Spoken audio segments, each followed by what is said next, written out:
So now we'll take up one more shloka. The 6th shloka. He says, I am here going to tell you one more secret is what coming out of this Upanishad now. He says, Hantata idam pravakshyami guhyam brahma sanatanam yathāca maranam prapya ātmavīdyā Gautama. Again, Gautama means one rishi, a clan of that rishi, or it could, the Upanishad in this definition, they're saying that it has been told to Nachiketa, but Nachiketa's actual name is not Gautama. But they may be addressing like that, or this could be an addendum to the original Upanishad, whichever way, doesn't matter. Think you are the Gautama and you are being told. What is being told? He's saying, Hanta, here, now, I will tell you, idam pravakshyami, I shall tell you this great secret, guhyam. Guhyam means secret. What's Brahma Sanatanam? About the eternal Brahman.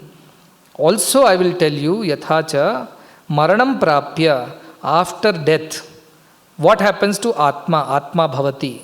What happens to this Atman, the jivātman? We have two things we said, jivātman and the Paramatma. So the jivātman part of it I'll tell you, under the divine play, the divine rules, what happens to the soul, individual soul, after death. That is the question. Death means when the body is dropped away, then what happens to this soul? Let me tell you that secret also. This subject about the eternal Brahman we have already heard. Now I am also going to tell you about what happens to the soul after the body is given up. It says, Yonim anye prapadyante sharirattvaya dehinaha sthanum anye anusanyanti yathākarma yathāśrutam. Very important shloka. You can mark it and remember it also later. Memorize it. This shloka means Yonim anye prapadyante sharirattvaya dehinaha. Now we know Deha and Dehi, two are there. Deha is the house. Dehi is the indweller, the one who is living in the house owner. So Dehi Naha, the house owner, what does he do when the house falls apart beyond repairs? What does he do? That is what he is telling. When the house falls apart, the house owner moves into a next house. This is a 100-year-old house. It cannot be any more sustained. Municipality center notice, your house is dangerous, it can fall any time. You go to the new house. Then you say what? Okay, fine, I will move to the next house. So like that, this Atma, Jivātma, Sharirattvaya, after having given up this body, prapadyante, attains or goes where? Yonim anye, into another yoni. Yoni is what? Garbha is called yoni, or a particular species is also called a yoni. A particular birth is called a yoni. For example, we are in Manava yoni, Manushya yoni. We are all human species. Like that, there are jantus there, that is also yonis. Birds and bees and animals and fish, frogs, rats, insects, ants, everything is a yoni. Similarly, there are deva yonis also. You are born as gods and demigods and semi-gods and yakshas, kinnaras, gandharvas. So there are so many types are there. And Pitru Yoni is there when people go and settle down in the Pitruloka. So according to your merits of the previous birth, you go to separate yonis. So Yoni Manye Prapadyante Sharirattvaya Dehina. And what else? Not just getting into a physical body of either an animal or a beast or a bird or a human being or a devata. Also Sthanu Manye Anusayanti. You can also get into or take a next birth as Sthanum. Sthanum means immovable. It could be a tree, it could be a stone, piece of earth, a mountain, it could be anything. You may become that too in the next birth. Anusanyanti, you go towards that, means you become that. Why it happens that you get into different types of births in different bodies, or you even can become a tree or a stone? Why it happens? Yathākarma, yathāśrutam. These are the two secret key words. Yathākarma means whatever actions you have performed, whatever practices you have undertaken in this birth, whatever habits, whatever likes and dislikes you have developed in this birth. Based on that, and one other reason what? Yathāśrutam, whatever you have heard. Heard means not just Shrutam means heard. Shruti means all that you have learnt also.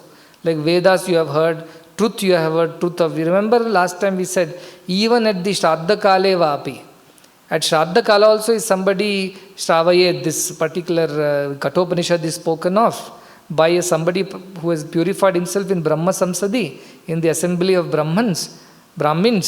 If somebody speaks about it, Anantyaya Kalpate, attains the infinite, it is said. So yathāśrutam, whatever you have learned and whatever you have practiced, see, both are there. You have learnt a lot. I am Brahman, I am beyond the body, but never practiced anything. That can be one. Or you have been doing all kinds of things, but you have not learned why you should not have done it. That is why at the end, in this Upanishad, Taittiriya Upanishad, it says, Kim sadhu na akarvam. Why did I not behave like a sadhu in this birth? Ayyo, they cry. Kim papam akarvam iti. Why did I behave like a sinner? Why did I not behave like a saint? Like that the soul laments. So yathākarma yathāśrutam. Why did I behave like this? Because I didn't learn anything properly. Or even if I had learnt everything properly, I did not practice. So I behaved like this. So yesterday I told you the story of Arjuna. He learnt all Bhagavad Gita from Krishna. At the end of it, he didn't practice. He was busy with his kingdom and queens and all that. That all mattered. He never wanted ātmavidyā, never wanted moksha. So he didn't get it. So even if you have heard all this yathāśrutam, but yathākarma, you have not behaved according to this knowledge. I am Brahman, I am Brahman. Now little sickness, all are, what is going to happen? Then you have not practiced what has been told. So practice, that's why it is Shravanam, Mananam, Nididhyasanam. Yathāśrutam is the Shravanam. And let's say Mananam also. Yathākarma is Nididhyasanam, you have to put into the practice. So therefore when you do that, according to that you take the next birth. Into various bodies. It could be animal, bird. Don't think you are born as human, so next time you cannot go down, you will only go up. No, there is nothing like that. You can go down into lower bodies also. And worst case scenario, you can become a tree or a mountain or a piece of stone also. Buddha's stories are there, Jataka tales. In that he sees 84 of his previous births.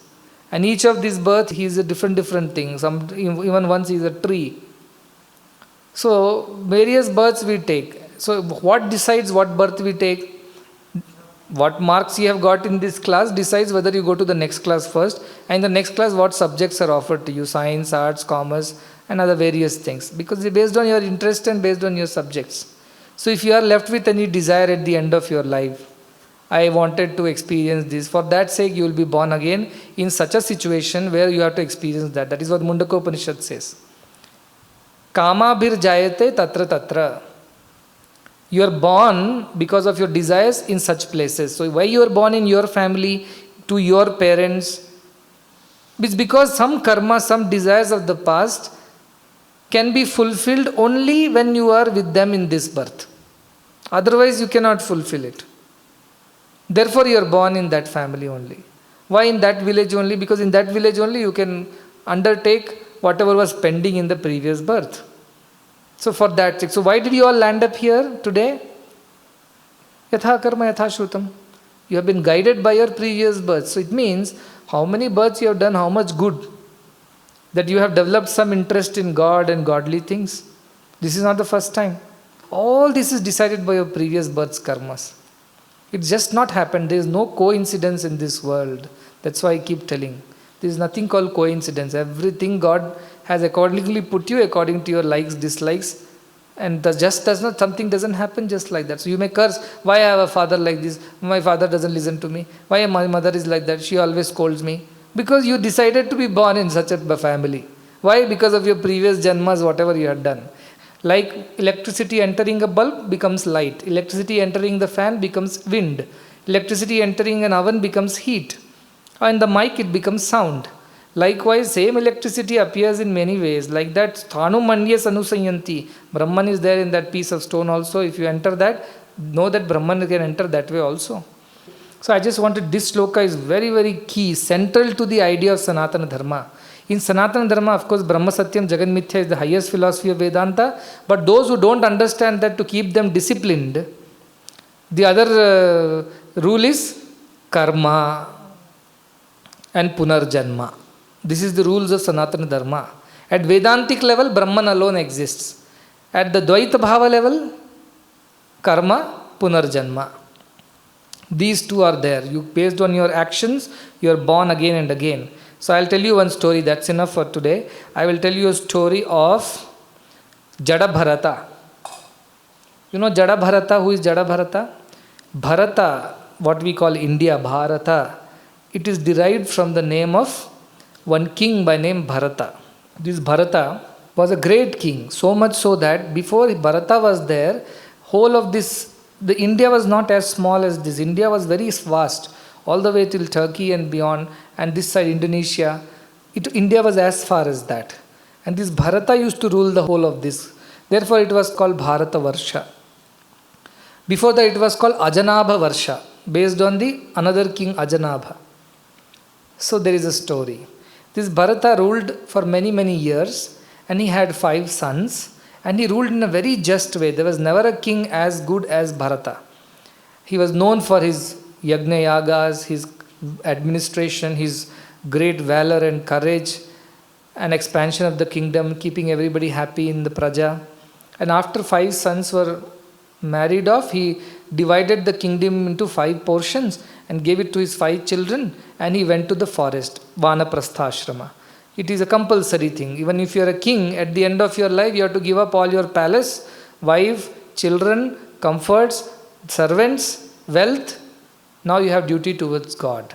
So you have to move out of the Grihastha ashrama, and you can't say, okay, I am going on to the ashrama. Can I carry my refrigerator and TV and microwave and television and internet? No, nothing you can carry. Just a piece of cloth and go away, leaving everything behind. So you can imagine a king who ruled so much of the kingdom, how luxurious must be his life. There will be servants to attend to every little need of his. Whatever he wants, he could order and eat. Whatever he can wear.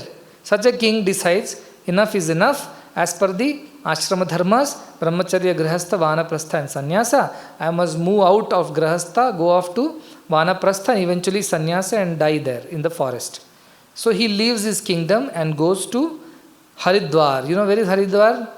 Ganga, where Ganges comes down after Rishikesh, that is Haridwar. So near Haridwar in those forests, there was an ashram of Pulastya Muni called Pulaha Ashrama. And the river which flows by it, the stream is called Gandaki. So this is where the ashrama was there, and this river was flowing Gandaki. And which is one of those rivers which flow into Ganges eventually, the streams are there. So in that ashrama side, this Bharata settled down, made a small hut for himself, and daily he will spend his time in meditation, reading the scriptures, chanting mantras, doing his pujas, homas, havanas, and thinking of Brahman. That was his main job.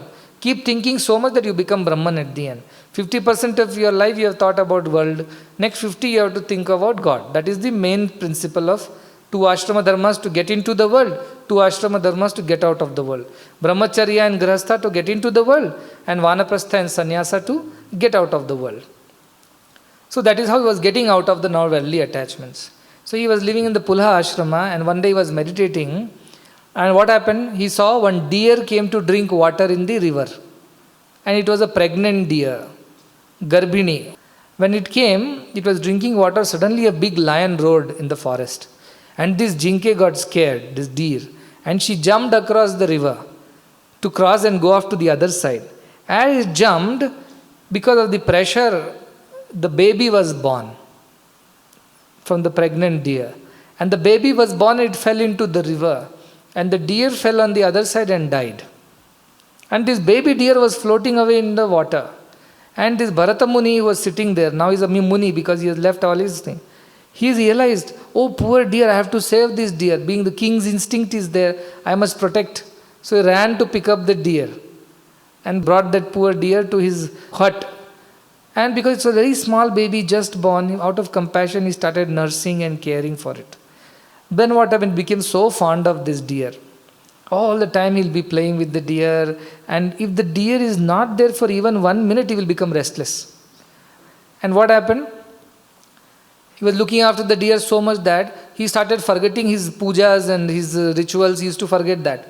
But he thought, Vinashakale Viparita Buddhi, mind will play tricks. The mind will tell him, no, it's such a baby, you are the father, you are the mother, you are the protector, it has taken refuge with you, and therefore you don't be selfish about your moksha, first you take care of this poor creature. So this Bharata also told himself, no, I should not be selfish. I should look after this baby deer. And slowly what happened? Once you loosen the schedule goes away. That's it. After that, you cannot get back to the track. So he could not get back to the track. All the time he's thinking of the deer. If he used to go to forest to pick up wood and grass and other things, he'll carry the deer with him, because just in case some other wild animal comes and eats it. And one day it so happened that the deer went missing. It has grown up now. So he went away. And this Bharata Muni, now he became very upset. He cried, and there is a Bhagavata, at least they have spent some 10-12 shlokas for the lament of Bharata about having lost the deer. Can you believe that? Sad song. And what all he talks is like a madman, he's roaming around searching for the deer. And all kinds of things he's saying. Oh, he used to sit on my chest, and when I used to sleep, it used to touch me with his soft horns. And when I was doing puja, it will disturb, and I will shout, it will become quiet like a good son. All kinds of things he's imagining. Oh, look at its footprints on the earth. How pure is this earth to have received the footprints of the deer. Something and all he talks. Mad fellow. Ah, the moon, you are shining, you know where my deer is, because I am suffering with this as if my body is on fire. So you are showering cool moonlight on me and consoling me like a good friend. All kinds of things he is talking, madman. Mad after a deer. After having ruled the country and taken Vanaprastha sannyasa, he is fond of that deer. And anyway, that deer never comes back, because he has gone finding his own family and mates and other things. And Bharata in that Shoka Vilapa dies, thinking of the deer. And the deathbed also is thinking of the deer. So what happens? He is born as a deer in the Himalayas. Why? Because obviously this fellow thought of deer at the last moment. He didn't think of Brahman. He didn't think of God. And then what happens? Only good thing is that because of his good that he had done in the past, he remembered that he was the king. Even the deer remembered. So this now what? No moha. Kastvam koyam kutamayata kame janani kome tata. Forget family and everything. He ran back from without telling the mother deer that he is leaving. And he went back searching his way all the way to Pulaha ashram again. And started living in the ashram, eating only dry leaves and listening to the Veda Shastra mantras and meditating on Brahman. So as a deer, he lived a whole life in the ashram and eventually died. Now when he died, he was born again, because till we come to Narajanma, we can't attain moksha. So last stage is Narajanma. So he was born again in a Brahmin family. And that time the times had changed, another king was there. Rahu Gana his name was. This king was ruling a certain place of Sindhu and Sauvira, that's it. So that kingdom was there. He was born there in a Brahmin family. This Brahmin was a very pious man, very, very noble and very intelligent, very well read. But he already had 9 sons from his first wife. And from the second wife, he got twins. And one of the twin boy was Bharata and another was a girl. Now this Bharata was born with this jnana of the previous birth, that he has only taken human birth now to attain liberation. He is not here to enjoy the world. So from the birth he had this knowledge in him. So what did he do? He behaved like a fool. Because if he behaves a little intelligence, they'll put him in CBSE. So he behaved like a fool, though he was very intelligent. He behaved like a fool. So his father tried to teach him. And he will not listen, he will not learn, he will forget. He will repeat it all wrongly, just to irritate the father. And father was very fond of him, tried to do all kinds of things, he won't listen. He told, forget, this fellow cannot learn any Brahman, all this Shruti and all that. Let me teach him some basic ritual, how to keep himself clean, how to do puja, yajna, yagas, basics, agnihotras. He won't learn that also. He will do it all wrong, on purpose. He'll keep himself very dirty.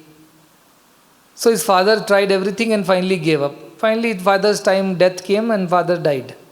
And when he died, Bharata's mother also died with the father. That was one ritual that time. Women also will die along with the husband. Anyway, that is her choice. Now what she did, she left this Bharata and his sister in the care of the other mother. This other mother was not nice, stepmother. And all the other 9 brothers were not nice to Bharata. Because they thought they were all intelligent and this Bharata is a dull-witted fool. That's how his name became Jada Bharata. Jada means almost a dull, a fool who cannot understand anything, Jada. So Jada Bharata his name became. And what will he do? He will not do anything. He will simply sit in one place. They'll give some work, he will do the work, come back and sit. Then they will feed him, they'll give him all dirty food, it seems. Leftover, eaten by worms and scraped from the bottom of the vessel. Imagine King of India going through this torture by his own family members. Look at where your thoughts, yathākarma, yathāśrutam, where it goes. And this Bharata eventually, he knew that he is a Brahmagyani, but he was waiting for his body to finish its dharma, karma, whatever. And one day this Jada Bharata, he was so dirty, it seems that his clothes will be very dirty. He will not take bath at all, so that nobody comes near him and disturbs him. He wants to be away from all the attachments. And nobody will marry him naturally. It seems his Janeyu, the Yajnapavitam, would be black in color. So dirty he will be, Bhagavatam says. And on purpose. Why? Because he doesn't want any interaction with the worldly people. If he looks a little handsome, some girl will come after him. His family will say, let us get him married. So he wants to avoid all this. That's why he behaves like that.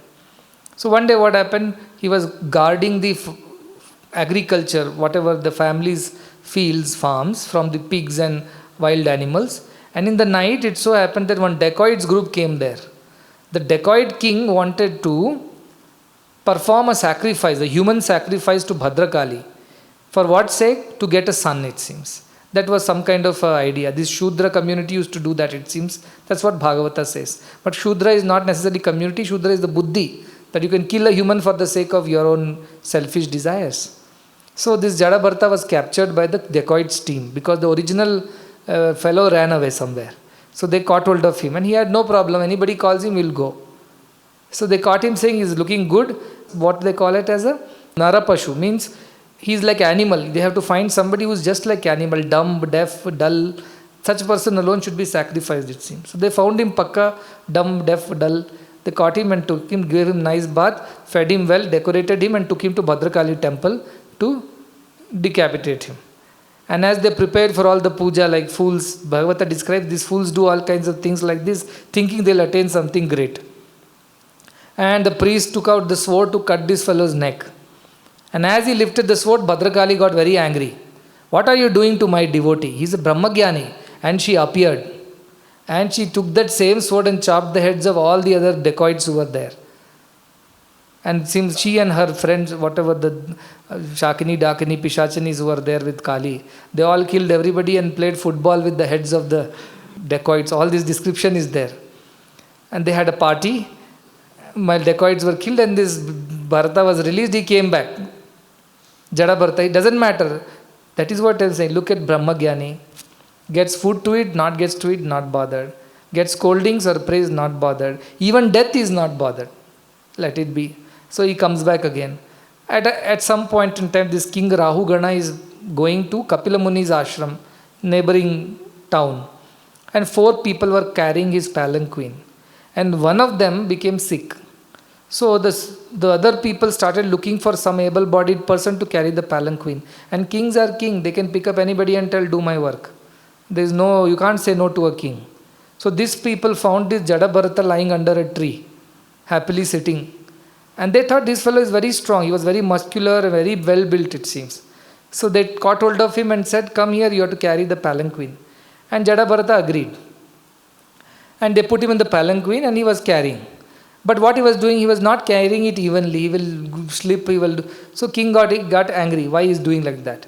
He said, there are ants crawling. I don't want to step on any ants. Therefore, I have to watch and then I take the next step. Then I watch, then I take. Because the palanquin was shaking.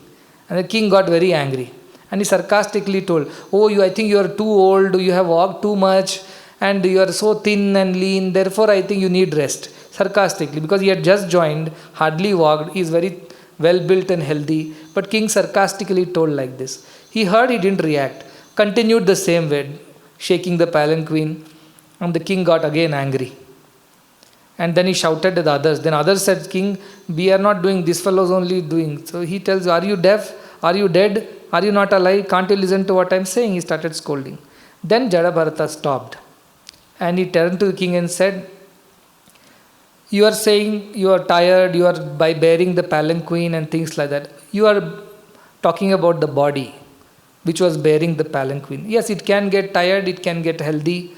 it is fat or it is thin, but I am Atman, therefore he is not listening to the king. Because king is talking to the body, he says. But I am the spirit, so therefore these instructions are not for me. Like that he argues with the king and gives him gyan that you think you are the master, I am the servant, but situations can change. I may become the master, you will become the servant. You never know. Harati nimishat kalat sarvam. Like that he started talking. The spirit which is not bound by the body, shape, age and other things, how can you address it like this? Then this king thought, this fellow is not some ordinary fool. He knows too much about this Brahma Jnana. So he got down from the palanquin and fell at Bharata's feet and told, please tell me who you are, what you are. Then he said, I am a Brahma Jnani and I was the king of Bharata. I was one of your forefathers. But because of my foolishness to attachment to a deer, this is what has happened to me. And then he gives him jnana about our Brahma Jnana. There are 2 chapters dedicated in Bhagavatam about the conversation between the king and Jada Bharata about ātmavidyā.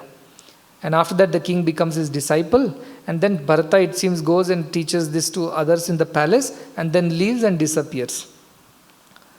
So imagine the king of India who lived a very virtuous, pious life. Nobody like him in performing yajna, yaga, sacrifices, dana, punya. Nobody like him. Till today India is called Bharata Varsha because of that.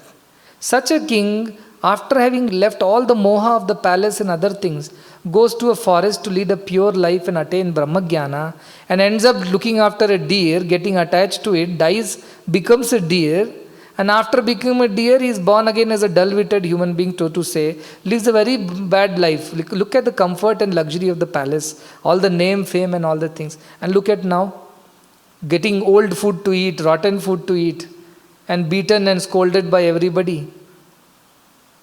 But he retained the ātmavidyā. That's why I said ātmavidyā, once you attain, this is permanent knowledge. Other knowledge will disappear. This birth you are born in a certain family, you became an engineer, you learnt about engineering. Next birth if you are born in somebody else's family, say a farmer or agriculturist, then you have to learn agriculture. Third birth you are born in somebody's family who are in military, they'll put you in the army and then you have to be a military man. So you have to learn every time the knowledge again and again. You're born in India, can be born in France, can be born in Africa. The culture, language, food, everything you have to learn again and again. But one thing that you don't have to learn wherever you are born is ātmavidyā. Once you have learned that, permanent. So if Bharata can be born as a deer and suffer like a ordinary man who was the king of this country, what to talk about others who don't even realize about this truth, who are till the last moment, they're in their grihasthashrama only. We have to attain realization. During the time in our world, we should be productive, we should help others, we should perform our duties without any attachment. At the end of it, whoever you are, the greatest king of the country also has to leave the kingdom, leave the house and go to an ashram and serve there, meditate, do all the spiritual activities till you naturally, like a ripened fruit, fall on your own. Till then you have to practice. This is the truth of dharma. Therefore, the only way out of this is Brahmavidyā, and Brahmavidya's only way is to practice it. Yathākarma, not just yathāśrutam. Yathāśrutam is okay. Yathākarma, after the Shrutam, you should practice it in your life. Otherwise, like Arjuna, you will go down in the history as one of those unfortunate, foolish people who heard everything, but who did nothing. So practice that, starting with the situation that you are in, practice. I am Brahman, everything is under Brahman's will. Body is just a temporary thing, it comes and goes. As long as the house owner wants it, house will be there. As long as Brahman wants to decide, nobody can do anything. If Brahman decides to go, nobody can stop it. So who am I? I have no control over my body. I have no control over this birth. I have no control over my growth. I have no control over anything. So also I don't have any control over my death. Everything is under Brahman's control. Tell yourself this 1,000 times a day and get confirmed in this thought. Nischita matihi. Upa, ni, shad. Upa, as you get closer to the truth. Ni, with determination and conviction, not half-hearted, not confused, convinced. Then what will happen? Shad will happen. The destruction of illusion will happen. The loosening of this bondage will happen. And you will reach your ultimately destiny. You will start moving towards your true self. All this will happen. Then only Upanishads have found their meaning. Simply Shruta will not help. It has to be translated into yathākarma, practice also.